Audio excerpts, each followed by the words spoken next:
والذین، اور وہ لوگ بھی مختالاً فخورا ہیں، ينفقون اموالہم، جو اپنے مال خرچ کرتے ہیں اور پھر وہ مختالاً فخورا ہے.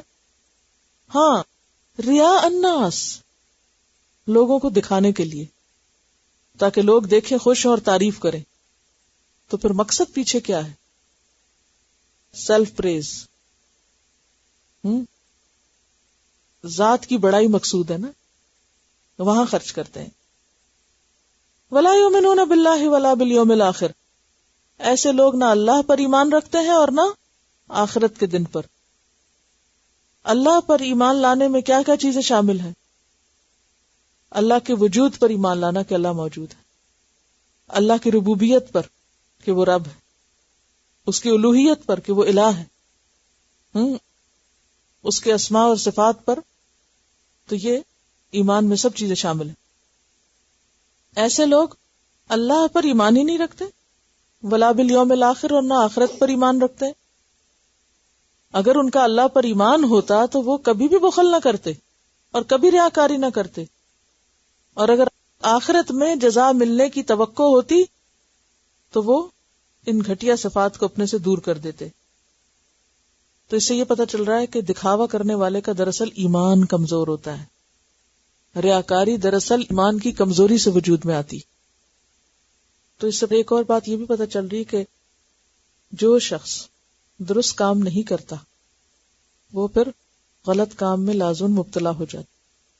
اسی لیے صرف یہ نہیں کہا کہ والدین کے ساتھ برا نہ کرو، یہ بھی تو کہا جا سکتا تھا نا، فلاں فلاں کے ساتھ برا نہ کرو.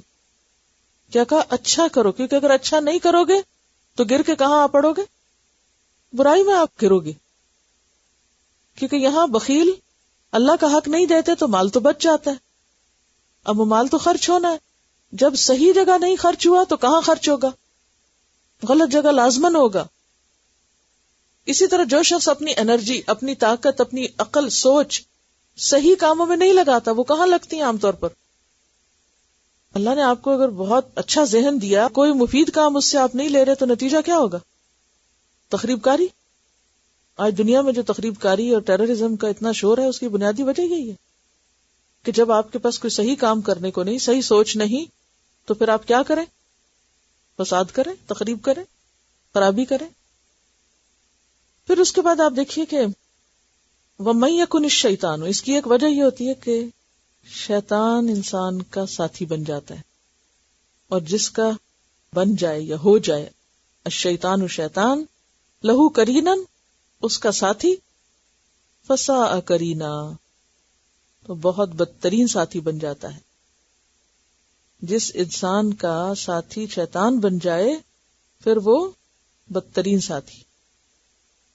تو اس سے کیا پتہ چلتا ہے کہ دکھاوے کے لیے مال خرچ کرنا نمبر 1 ایمان کی کمزوری کی علامت ہے، نمبر 2 شیطان کے اثرات کی وجہ سے، شیطان کی دوستی کی وجہ سے. اور اسی لیے آپ دیکھیں کہ ریاکاری کو شرک قرار دیا گیا. حدیث میں آتا ہے میں تم پر سب سے زیادہ جس چیز کا خوف رکھتا ہوں وہ کیا؟ الشرک الاصغر.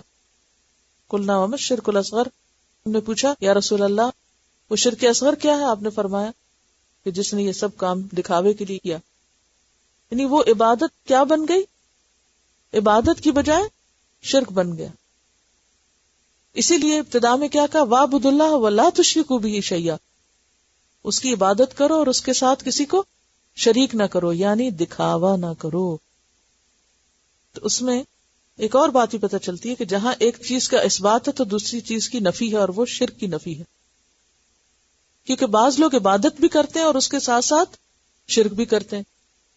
تو اللہ کو ایسی عبادت مطلوب ہے کہ جو شرک سے خالی ہو، اچھا کام ہو لیکن دکھاوے سے خالی ہو. اگر کسی نے دکھاوے کی خاطر یا اس ڈر سے کہ ہائے لوگ کیا کہیں گے، چلو یہ فلاں کے لیے کر دو، فلاں کے لیے کر دو، تو یہ سب چیزیں ویکنس کی علامت ہے انسان کی.